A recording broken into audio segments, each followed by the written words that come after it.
Hey, thank you for joining me today. My name is Katie Johnson, and today we are going to make a diagonal gatefold. Now, I know many of you are accustomed to coming on when I'm live, but we're going to change things up for the next couple of weeks, and these are all going to be pre-recorded. All right, the concept of a gatefold, we're going to start with that, and then I'll show you how easy it is to make the diagonal gatefold for today's card. The concept of a regular card is that it has a single fold in it, and it opens like a book. So it's either going to open like this, or you're going to top fold it and open it like a notebook sort of thing. Regular card has one fold in it. A gatefold has two folds.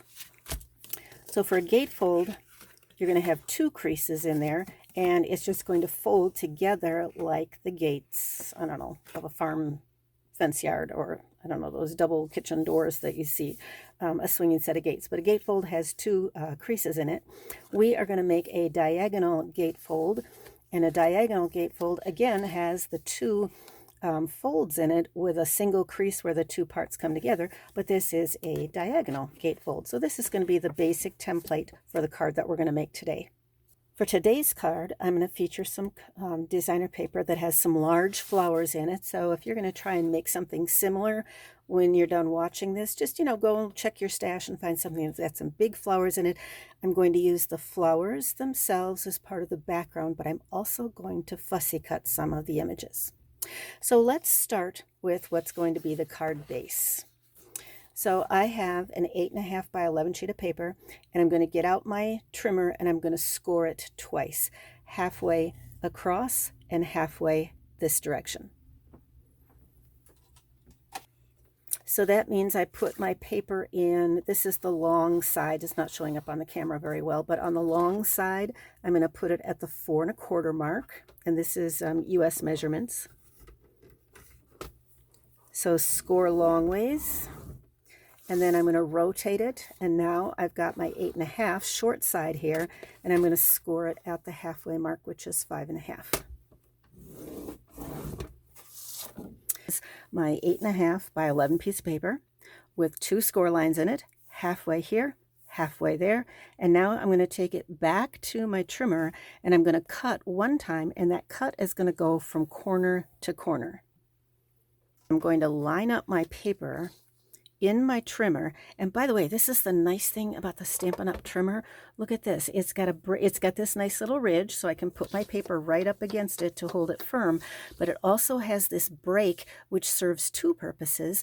I can get my scoring blade out of the way when I want to cut, and on the other end, it's the same, so I can get my cutting blade out of the way when I want to score, but it also lets me put my paper up into that little area so it can I can manage to get a longer cut on it. Okay, so I'm putting this corner in right there in the track, and then down on the other end, I'm rotating it. You just saw me rotate it this way. Okay, rotating it so that not only is this corner in the track, but the bottom corner is also in the track. And now I'm going to run my cutting blade from corner to corner.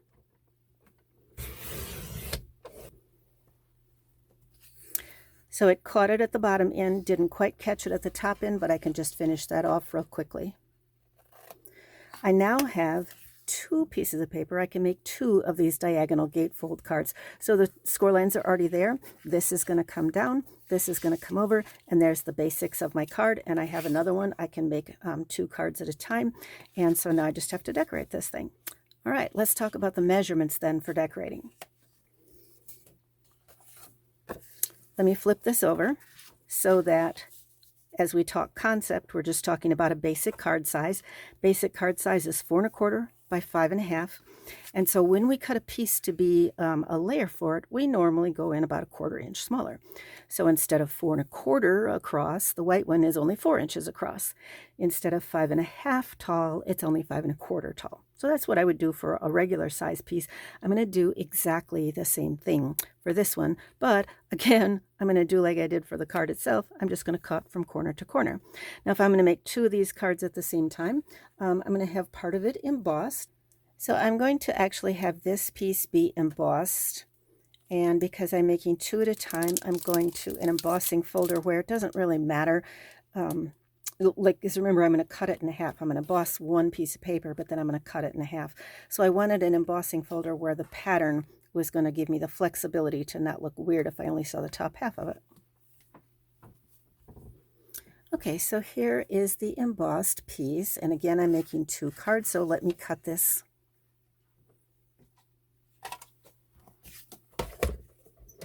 And again, I'm going to line this up corner to corner in the cutting track.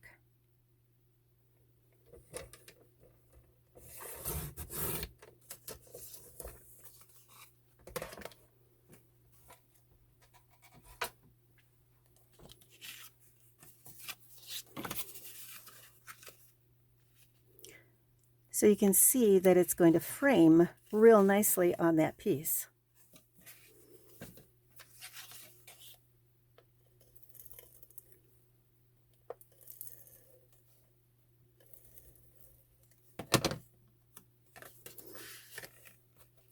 I like to lay the paper flat rather than keeping it folded when I glue this on. I think I get better control over where it's going to sit on the piece.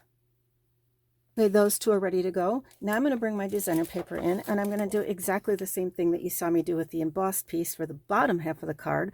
The top half, the decoration on it is going to be this embossed or this designer paper. So I'm going to cut myself a piece again that's 4 inches by 5 1/4. So there's the piece, and I'm going to do exactly the same thing that I did for the embossed white part of the card. I'm going to lay it corner to corner and just slice it diagonally.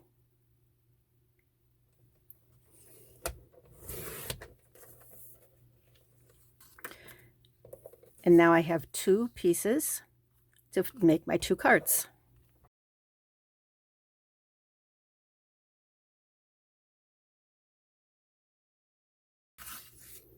All right, there's the basics for my card. Now I have to decide what I want to do on the front. And I said that what I was going to do is I was going to fussy cut. So if you're doing this at home, you're looking for some sort of designer paper that's got some big images in it. So let me do a little bit of fussy cutting.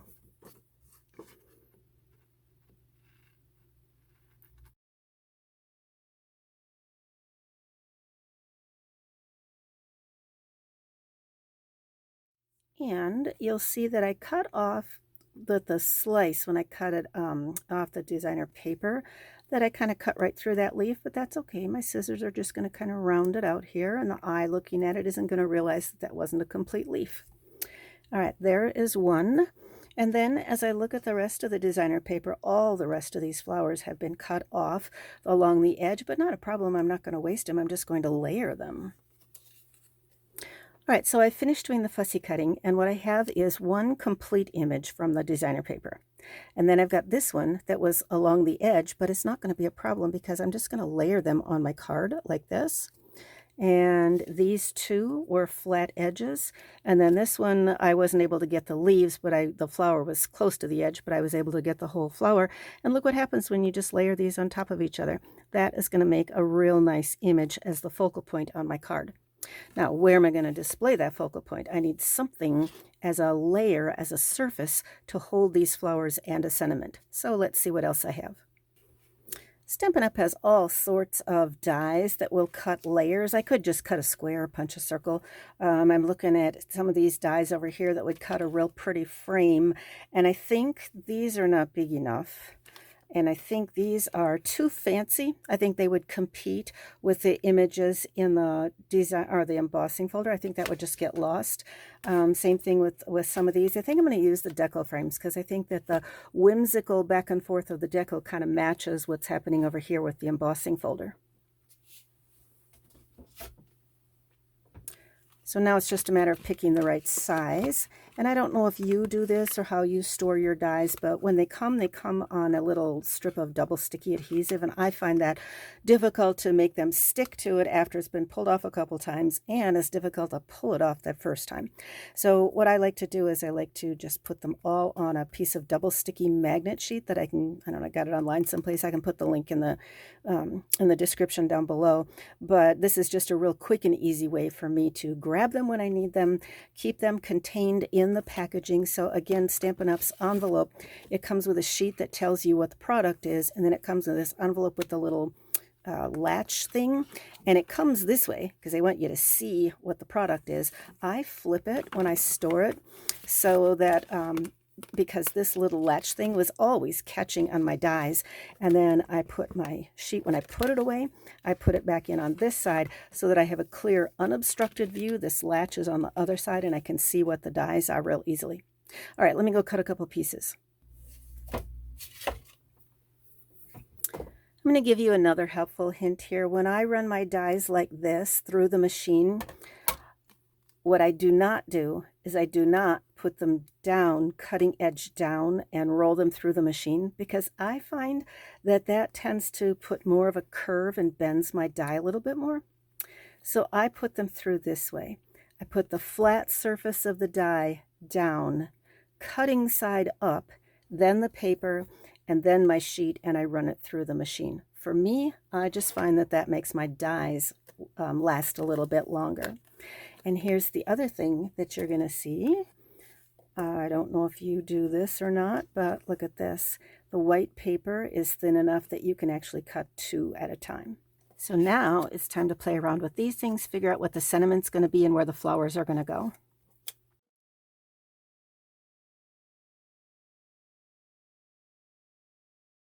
So this will fit quite nicely for a vertical card.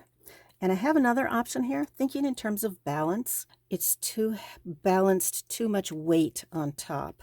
So I'm going to put my flowers down here on the bottom, and I'm going to put my sentiment up on top.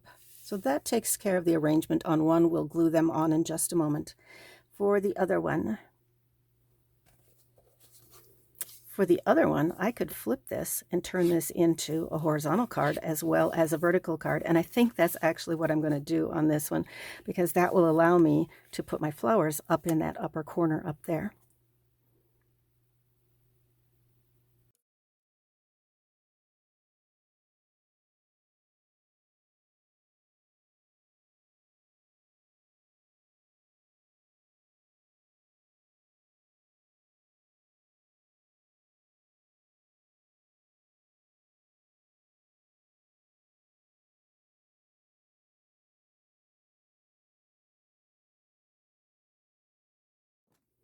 Now for this one, what I wanted to do was to kind of make it look like the leaves were hugging the sentiment down here.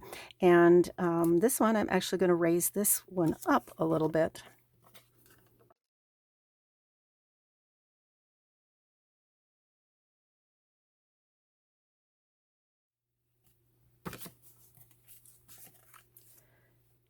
All right, we could come back with bows and bling and embellish these a little bit, but let's talk first of all about adhering this to the piece, because of course, if the card needs to open along this line right here, you cannot adhere this piece to both of the halves. It can only be adhered to the one half, right?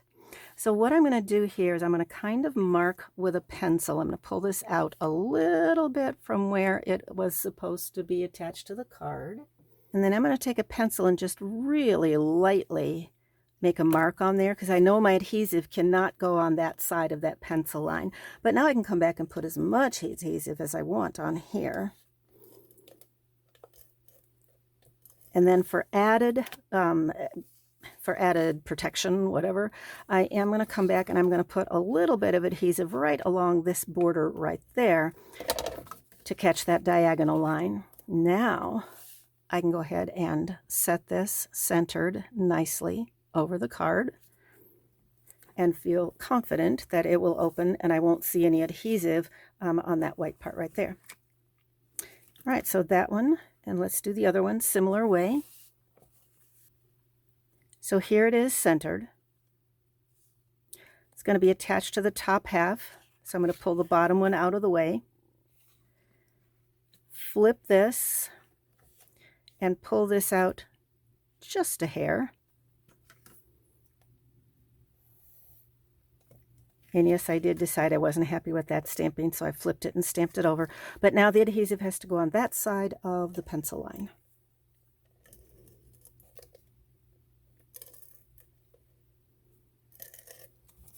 And then, just for added insurance, a little bit right there as well.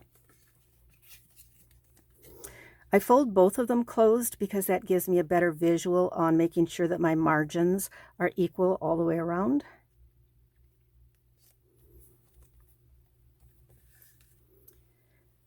All right, I've cut myself a couple of pieces for the inside, and I still have some of this designer paper left over. Let's see if I can find a way to use that on the inside of the card.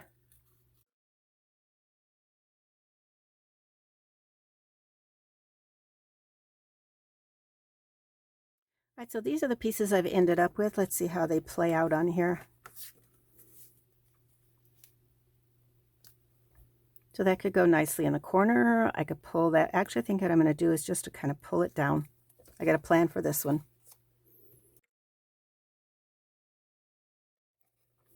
And now I'm going to make a corner out of it. It had just one flat side, but I'm making a corner out of it. And this is going to go on the inside of my vertical card.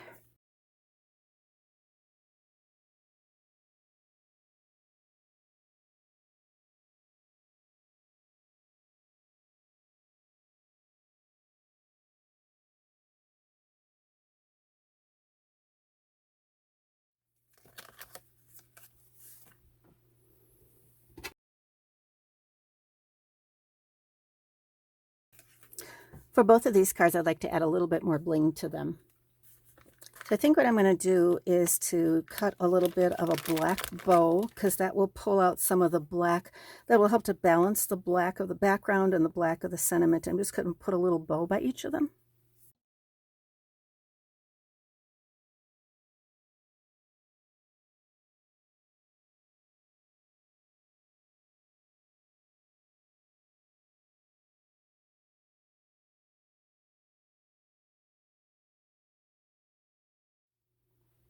All right, so Stampin' Up! Sells this Baker's Twine Essential Pack, and you may have Baker's Twine left over in your stash someplace. This is just a whole bunch of colors, including black. I cut myself a little, well, I made a couple of little double bows. See how I used 2 strands actually to tie the bow. So that gives a little bit more fullness to it because the Baker's Twine is so thin. The other thing I did, that you can color this non-porous surface of both the pearls and the rhinestones with a Sharpie marker or with our Stampin' Blends, anything that is an alcohol marker. All right, let's see where to put these things so that it looks well balanced on the page. And glue dots are the preferred adhesive to use to put these little guys on. We're going to put the ribbon bow on first, and then we're going to come back and find a place for those pearls.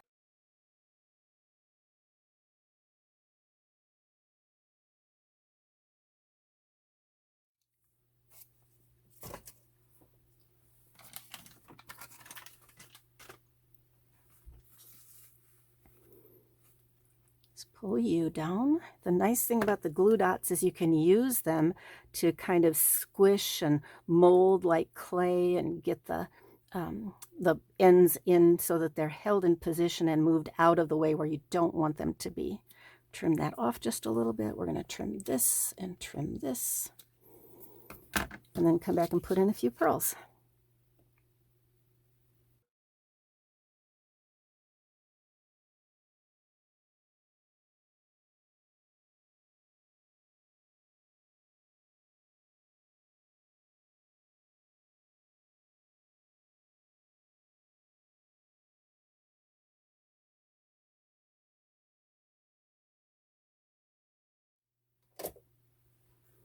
And now I feel like we have a nice balance of color between the dark up here and the flowers and the white areas of the card. So once again, a gatefold is one that has 2 fold lines on the card and a single place where those 2 different pieces of the card front are going to come together. And this one is a diagonal gatefold, and you saw how easy it was to make 2 cards from 1 sheet of colored cardstock, 3 pieces, one whole sheet of white paper. So I used 1 sheet of white paper cut at a diagonal for the 2 fronts. That was 1/4 of the sheet, a 2nd quarter here, a 3rd quarter on the inside, and then I used that 4th leftover piece to cut the framing pieces that I was going to use on the front. And then just whatever big flowered designer paper you have, and I cut a 4-inch strip, which leaves me 2 more 4-inch strips to do all kinds of other stuff with. And then I used 1 piece cut diagonally for the front and use the rest of it fussy cut for the directions here, or for the flowers on the front and the little bit of decoration on the inside. So let me know in the comments, please, what you think of these cards in particular, and what you think of the idea of doing a diagonal gatefold. If you are in our Incredible Crafters Facebook group, I would love to see your samples doing something similar to this. And if you're looking for the specific product that I used on this, I'll go ahead and put links in the bottom. Thanks for watching. Again, I am Katie Johnson, and if you're watching on Facebook, make sure that you follow my page so you get notifications when I post more things like this. If you're watching on YouTube, make sure that you are subscribed to my YouTube channel and ring that little bell thing so you get notifications. We will catch you next week with the next one. Bye for now.